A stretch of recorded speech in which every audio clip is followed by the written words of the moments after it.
Hello students, how are you all? Hope you all are doing very well. Students, इससे पहले हम chemical kinetics में rate of reaction पढ़ चुके हैं। रेट ऑफ रिएक्शन कैसे एक्सप्रेस किया जाता है, न्यूमेरिकल्स भी हमने थोड़ा डिस्कस किया था उसके ऊपर। आज जो हम डिस्कस करेंगे, एक तो हम डिस्कस करेंगे टाइप्स ऑफ रेट, दूसरा हम डिस्कस करेंगे बच्चों फैक्टर्स अफेक्टिंग रेट। यहां से भी आपका क्वेश्चन निकल आता है, तो ध्यान से समझना। देखिए, तो रेट बेसिकली बच्चों दो कैटेगरी में डिवाइडेड किए जाते हैं। एक होता है बच्चों इंस्टेंटेनियस रेट और एक होता है आपका एवरेज रेट। बहुत सिंपल सा कंसेप्ट है, ध्यान से देखना। इंस्टेंटेनियस रेट क्या होता है बच्चों, मैं आपको एक एग्जांपल से समझाऊंगी। कंसीडर करना, आपने अपनी लैब में, केमिस्ट्री लैब के अंदर एक रिएक्शन स्टार्ट की, ठीक है, केमिकल रिएक्शन स्टार्ट की, और वो रिएक्शन आपने स्टार्ट की मान लीजिए 10 AM, ठीक है, 10 बजे आपने उस रिएक्शन को लगा के छोड़ दिया। अब जैसे ही 10 हुए, आपने चेक किया कि वो रिएक्शन में कितना रिएक्टेंट है, कितना प्रोडक्ट बन चुका है। फिर ऐसे ही 10 मिनट्स के गैप पे आपने बार बार चेक किया, ठीक है, और एक टाइम ऐसा आ गया कि रिएक्शन कंप्लीट होगी आपकी 11 o'clock, तो आपने रिएक्शन स्टॉप होगी वो, इट मींस प्रोडक्ट बन चुका है, रिएक्टेंट खत्म हो चुका है। तो बच्चों आप मुझे ये बताओ, जब आप 10 के मिनट्स में अगर किसी भी रिएक्शन को चेक करोगे, तो जो आपको रिएक्शन में कंसंट्रेशन का चेंज दिखाई देगा वो कम ही दिखाई देगा, क्योंकि आप बार बार उस रिएक्शन को चेक कर रहे हो रिपीटेड मैनर में। तो जो चेंज आएगा कंसंट्रेशन का वो बहुत कम आएगा। जैसे 10 बजे हमने अगर 100 ग्राम रिएक्टेंट लिया था, तो 10 पे मान लीजिए वो आपका 20 ग्राम कंज्यूम हुआ है, 20 ग्राम यूज हुआ है, तो 80 ग्राम अभी भी बचा हुआ है। ऐसे ही यहाँ पे 60 हो गया, फिर 40 हो गया। तो आप मुझे ये बताओ, तो इट मींस ये जो चेंज है बहुत क्या आ रहा है, स्मॉल आ रहा है, क्योंकि आप उस रिएक्शन को बार बार क्या कर रहे हो, टाइमली ऑब्जर्व कर रहे हो। तो याद रखना बच्चों, जब भी आप किसी भी रिएक्शन की स्टडी करते हो और आप टाइमली उसको चेक कर रहे हो, उस रिएक्शन के रेट को, तो उस रेट को क्या बोला जाता है, इंस्टेंटेनियस रेट, ठीक है। तो इंस्टेंटेनियस रेट की अगर हम प्रॉपर डेफिनेशन की बात करें तो क्या बनेगा formula, rate of change of concentration, और आप ये बोल सकते हो स्मॉल चेंज इन कंसंट्रेशन। सबसे बेस्ट आपका ये रहेगा बच्चों, स्मॉल चेंज इन कंसंट्रेशन, ठीक है, small change of concentration with time. Time के साथ अगर कंसंट्रेशन धीरे धीरे चेंज हो रही है, तो वो आपको कौन सा रेट देता है बच्चों, इंस्टेंटेनियस रेट। तो यहाँ पे अगर हम एक रिएक्शन मेंशन करें, रिएक्टेंट से आपका क्या बन रहा है, प्रोडक्ट बन रहा है।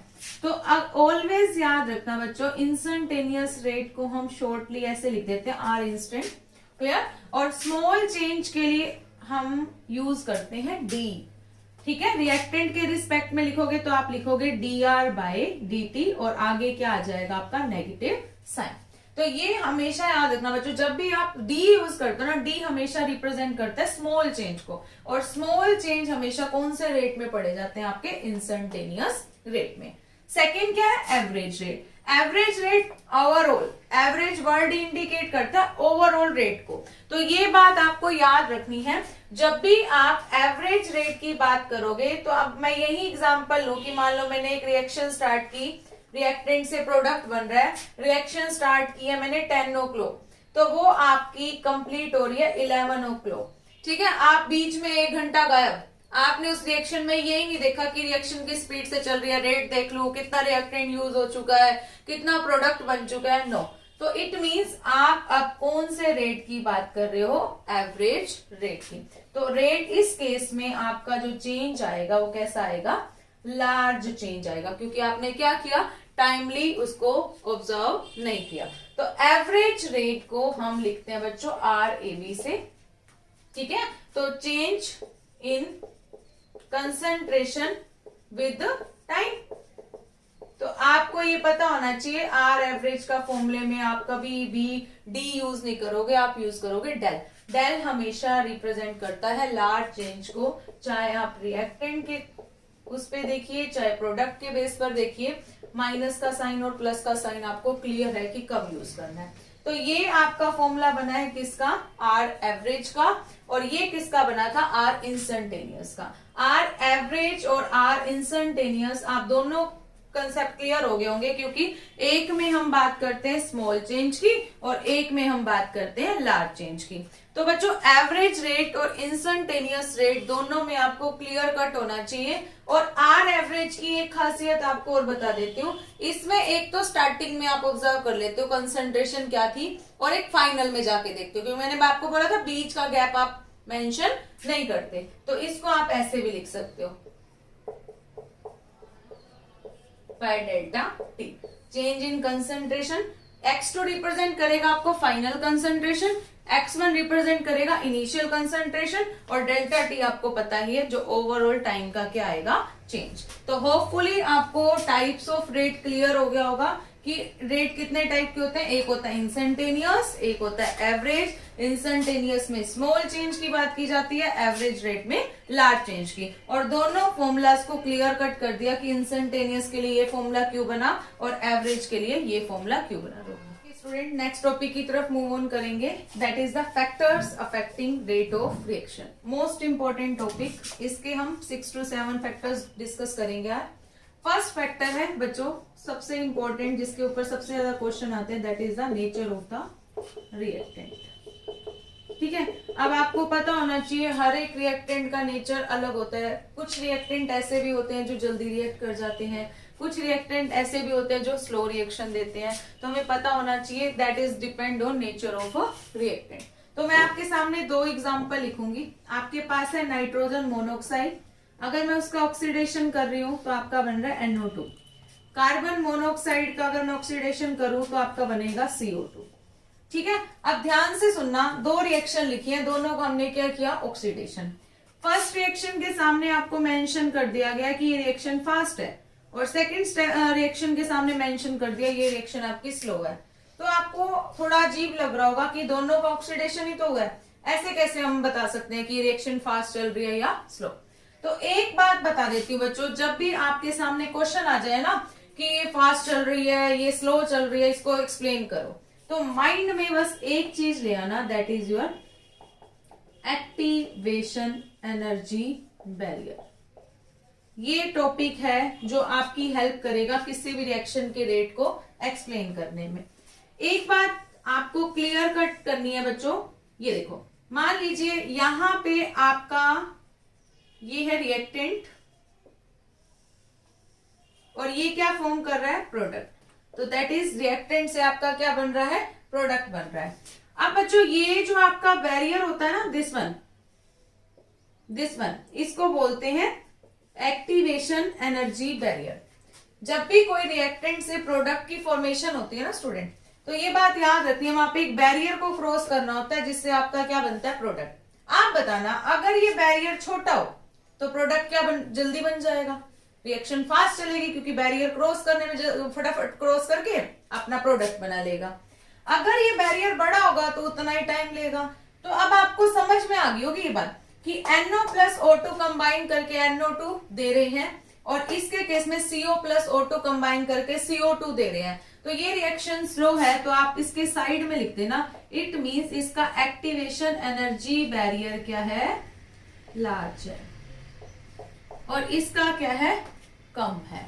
तो इसके लिए क्या है, एक्टिवेशन एनर्जी बैरियर लेस है, और इसके लिए क्या है आपका, ज्यादा है, जिसकी वजह से ये रिएक्शन फटाफट उस बैरियर को क्रॉस करके प्रोडक्ट बना रही है, और इसको प्रोडक्ट बनाने में क्या लग रहा है, टाइम।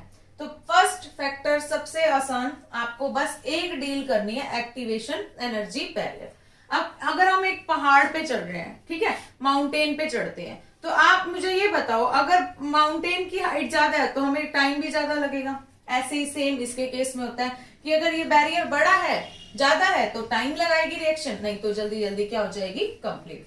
तो फर्स्ट फैक्टर हमारा था नेचर ऑफ रिएक्टेंट। अब सेकेंड फैक्टर जो बच्चों आपका आता है, that is the surface area.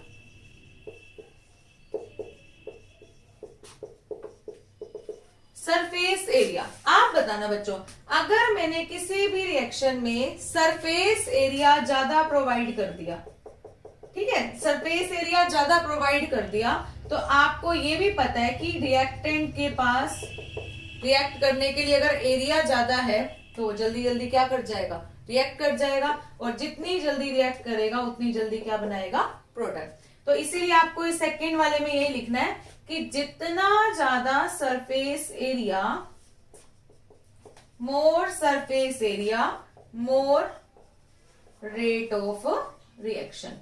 ठीक है, सरफेस एरिया जितना ज्यादा होगा उतनी जल्दी रिएक्शन क्या चलेगी, आपकी फास्ट चलेगी। तो ये दो फैक्टर क्लियर हो गए आपको। First is your nature of reactant, second is your surface area of reaction. Next हमारा क्या है, थर्ड फैक्टर है कंसंट्रेशन। कंसंट्रेशन बच्चों क्या होता है, अमाउंट, है ना। कल हमने फॉर्मूला भी डिस्कस किया था N/V। नेक्स्ट पहले वाली वीडियो में मैंने आपको कंसंट्रेशन का फॉर्मूला बताया था, number of moles per unit volume.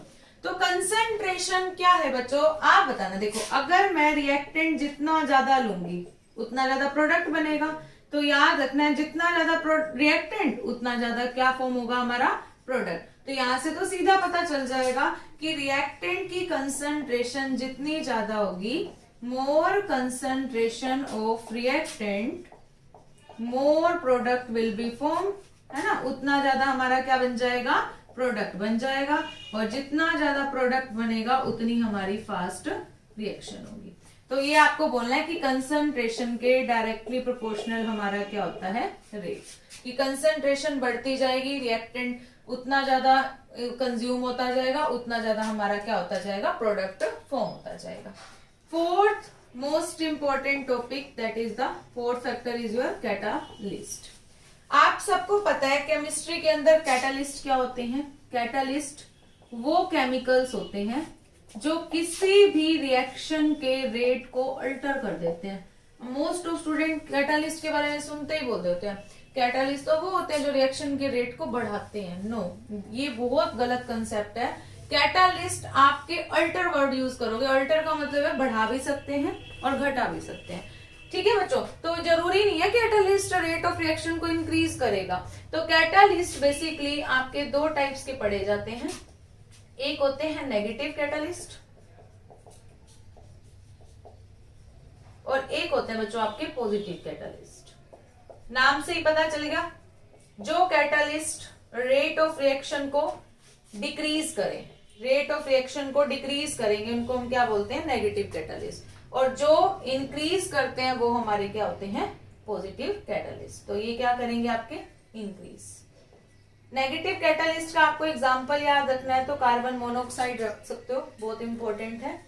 और पॉजिटिव कैटालिस्ट के तो आप दुनिया भर के पढ़ते हो, निकल, प्लेटिनम, ये सारे कैसे कैटालिस्ट है आपके पॉजिटिव।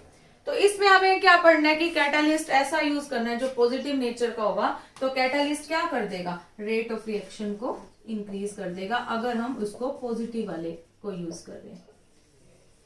तो फोर्थ फैक्टर हमारा कौन सा हो गया, कैटालिस्ट। अब क्वेश्चन ये भी आता है कि कैटालिस्ट ने ऐसा क्या कर दिया कि जिसकी वजह से रिएक्शन का रेट इंक्रीज हो गया। तो मैंने अभी आपको एक चीज बताई थी कि अगर हम यहाँ लिख रहे हैं कंसंट्रेशन, इधर लिख रहे हैं टाइम, और यहाँ पे मैंने अभी आपको एक ग्राफ बना के दिखाया था, दैट इज द रिएक्टेंट और प्रोडक्ट का, और बीच में मैंने आपको एक बैरियर बताया था जिसका नाम क्या था, एक्टिवेशन एनर्जी बैरियर। तो एक बात याद रखना बच्चों, ये जो कर्व है ये आई है विदाउट कैटालिस्ट, ठीक है, बिना कैटालिस्ट के। अब कैटालिस्ट अगर आप डालते हो ना तो वो और कुछ नहीं करेगा, वो जस्ट इस बैरियर को क्या कर देता है, रिड्यूस कर देता है। ये क्वेश्चन आपसे पूछ सकते हैं कि कैटालिस्ट में ऐसी क्या एबिलिटी थी जिसने रेट ऑफ रिएक्शन को इंक्रीज कर दिया। तो आपको ये बोलना है कि कैटालिस्ट डिक्रीज द बैरियर, ठीक है, जिसकी वजह से रिएक्शन का रेट क्या हो जाएगा, फास्ट हो जाएगा। तो थर्ड फैक्टर क्लियर हो गया, कंसंट्रेशन। फोर्थ फैक्टर हो गया हमारा catalyst. Okay student, fifth factor हम डिस्कस करते हैं, टेम्परेचर। टेम्परेचर आपको, आप सबको एक चीज पता है कि जो टेम्परेचर होता है ना उसका डायरेक्ट रिलेशन किसके साथ होता है, काइनेटिक एनर्जी। और कोई बात याद नहीं रखनी। अब हमें पता है काइनेटिक एनर्जी जहां होगी पार्टिकल में मोशन होगा, है ना। तो इसीलिए अगर हम टेम्परेचर इंक्रीज करें तो इट मीन्स जो पार्टिकल्स है उनकी क्या इंक्रीज हो रही है, काइनेटिक एनर्जी इंक्रीज हो रही है। और आपको पता है अगर रिएक्टेंट के पार्टिकल्स की काइनेटिक एनर्जी इंक्रीज होने लगी तो फटाफट रिएक्ट करेंगे, फटाफट रिएक्ट करेंगे तो फास्ट रिएक्शन से क्या होगा, उनका प्रोडक्ट भी जल्दी बनेगा। तो हम ये लिख सकते हैं अगर हम टेम्परेचर इंक्रीज कर रहे हैं तो उतनी फास्ट हमारी क्या होगी, रिएक्शन होगी, है ना। और एक बात सबसे इंपॉर्टेंट जो आपको याद रखनी है टेम्परेचर में कि every 10 degree Celsius temperature rise, अगर हम हर 10 डिग्री सेल्सियस टेम्परेचर को बढ़ा दें तो रिएक्शन का रेट 2 to 3 टाइम्स हो जाता है। ये बहुत इंपॉर्टेंट है, आगे आपको मैं इसके बारे में डिटेल में कराऊंगी। तो rate of reaction 2 to 3 times हो जाता है जब हम टेम्परेचर को कितना राइज कर देते हैं, 10 डिग्री सेल्सियस। फॉर एग्जाम्पल आपके पास है, मान लीजिए 100 डिग्री सेल्सियस पे कोई रिएक्शन थी और वो आपकी चल रही थी 50 की स्पीड से, ठीक है। अब आपने टेम्परेचर कर दिया 110, 10 डिग्री राइज कर दिया, तो इसका डबल 50 की स्पीड से थी तो अब वो किसकी स्पीड से चल सकती है, 100। मोस्ट प्रोबेबल रहता है बच्चों आपका डबल होना, ठीक है। तो ये बात जरूर याद रखना कि जो रेट है वो क्या हो जाता है, इंक्रीज हो जाता है। कब, जब हम टेम्परेचर को कितना राइज कर देते हैं, 10 डिग्री सेल्सियस। तो लास्ट फैक्टर है बच्चों आपका प्रेजेंस ऑफ लाइट। आपको पता होगा केमिस्ट्री के अंदर हम दो टाइप की रिएक्शंस डील करते हैं, एक होती है वेरी फास्ट और एक होती है very slow. Very fast reaction मैंने आपको बताई थी जो बहुत तेजी से चलती हैं, स्लो बहुत जिनको टाइम लग जाता है। ऐसे ही इसके अलावा बच्चों ऐसी रिएक्शन भी होती हैं जो या तो लाइट की प्रेजेंस में होंगी तो उनको बोलते हैं लाइट रिएक्शन, और कुछ रिएक्शन ऐसी भी होती हैं बच्चों आपकी जो डार्क में होती है, तो that is the dark reaction. तो यहाँ पे आपको याद रखना है 90% रिएक्शंस ऐसी होती हैं जिनको लाइट की नीड होती है। एग्जाम्पल आपको बता देती हूँ, H2 प्लस Cl2 कंबाइन करके अगर 2 मोल्स HCl दे रहा है तो वो किसकी प्रेजेंस में होगी, लाइट। अगर आपने इसको लाइट प्रोवाइड नहीं की ना तो ये रिएक्शन आपकी नहीं होगी। तो इसका मतलब क्या है कि रिएक्शन को नीड है, तो प्रेजेंस ऑफ लाइट भी रेट ऑफ रिएक्शन को क्या करती है, इंक्रीज। होपफुली आपको ये सारे फैक्टर्स क्लियर हो गए होंगे। 6 फैक्टर्स मैंने डिस्कस किए हैं। फर्स्ट आपका क्या था, nature of reactant, second is your surface area, third is the concentration, fourth is temperature, fifth is your catalyst और sixth is your presence of light. कोई भी प्रॉब्लम है आपको प्रीवियस टॉपिक से, प्लीज मैसेज ड्रॉप करना comment box में। और अगर आपको ये वीडियो पसंद आई हो तो please like, share and comment करना और मेरे चैनल को सब्सक्राइब भी करना। Thank you so much.